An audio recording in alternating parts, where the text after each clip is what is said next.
9 मई 1988 अमृतसर।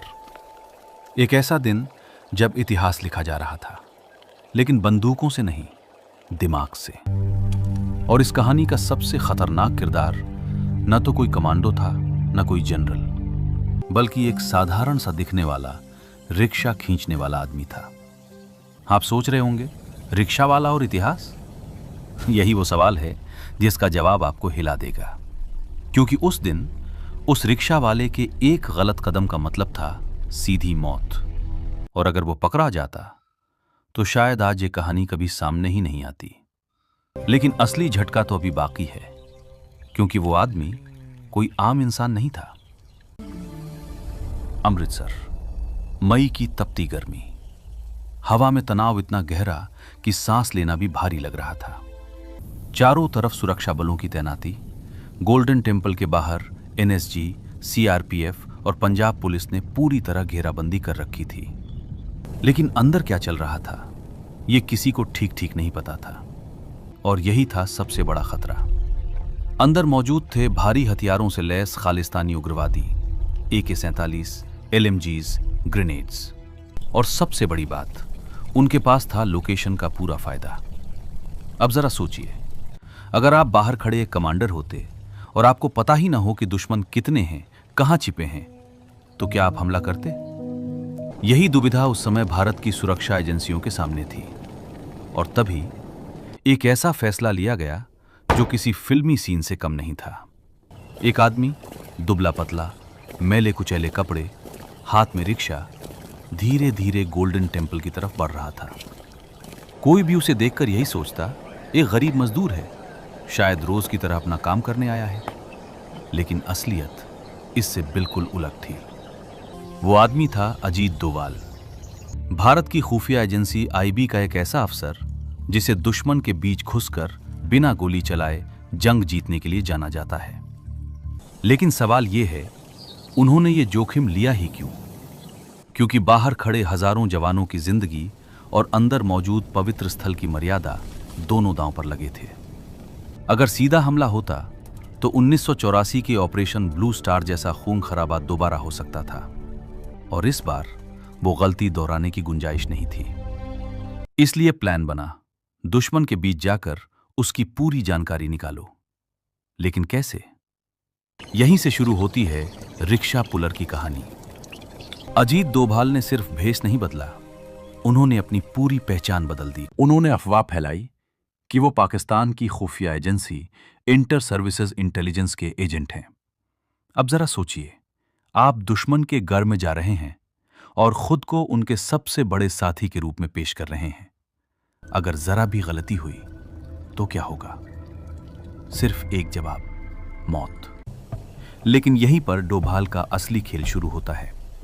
उनकी body language, उनकी भाषा, उनका आत्मविश्वास, सब कुछ इतना परफेक्ट था कि किसी को शक करने की गुंजाइश ही नहीं मिली।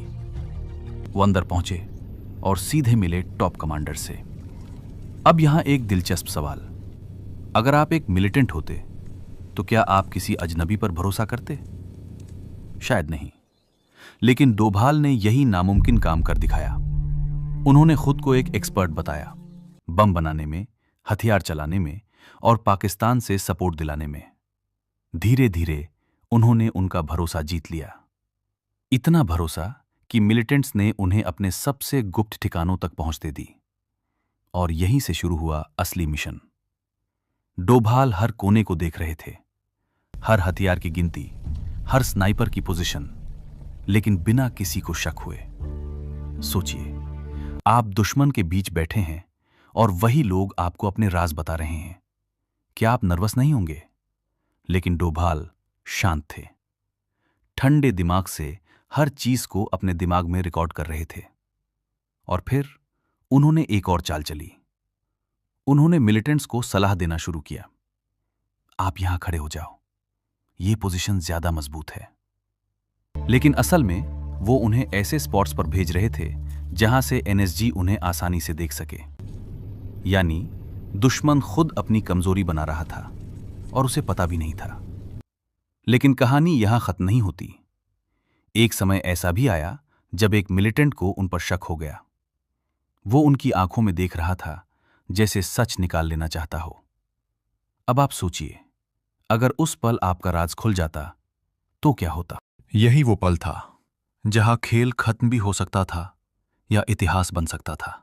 और जो आगे हुआ वो आपको हैरान कर देगा, क्योंकि कभी कभी सबसे खतरनाक हथियार बंदूक नहीं, दिमाग होता है। उस मिलिटेंट की आंखें सीधी डोभाल के चेहरे पर टिकी थीं। एक अजीब सा सन्नाटा, जैसे समय रुक गया हो। तू सच में आईएसआई से है या कुछ और? ये सवाल सिर्फ एक लाइन नहीं था, ये मौत और जिंदगी के बीच की आखिरी दीवार था। अब जरा खुद को उस जगह रखिए। अगर आप होते तो क्या जवाब देते? घबराहट, पसीना, आंखें झुका लेते? लेकिन अजीत दोवल ने कुछ और ही किया। उन्होंने सीधा उसकी आंखों में देखा और हल्की सी मुस्कान के साथ कहा, अगर मैं आईएसआई का नहीं होता तो अब तक जिंदा कैसे होता? बस इतना ही। कोई लंबा स्पष्टीकरण नहीं, कोई बहाना नहीं, और यही था उनका सबसे बड़ा हथियार, आत्मविश्वास। मिलिटेंट खुद कंफ्यूज हो गया और अगले ही पल उसने माफी मांग ली। यही वो पल था जहां एक पूरा ऑपरेशन बच गया। लेकिन असली खेल अब शुरू होना था। डोभाल अब सिर्फ जानकारी इकट्ठा नहीं कर रहे थे, वो अंदर मनोवैज्ञानिक युद्ध, साइकोलॉजिकल वॉर छेड़ चुके थे। उन्होंने मिलिटेंट्स के बीच धीरे धीरे शक पैदा करना शुरू किया।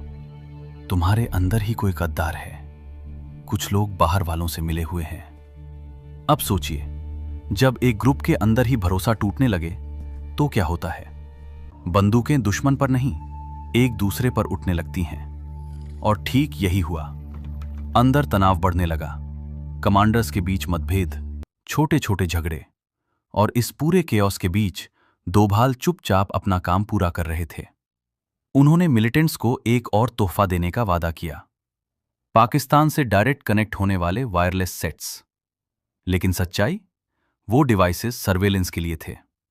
यानी दुश्मन खुद अपनी हर बात खुद ही बाहर भेजने वाला था। अब एक और सवाल, अगर आपको पता ही ना हो कि आपकी हर बात कोई सुन रहा है, तो क्या आप खुलकर प्लान नहीं बनाएंगे? यही हुआ। हर बातचीत, हर प्लान धीरे धीरे बाहर पहुंच रहा था।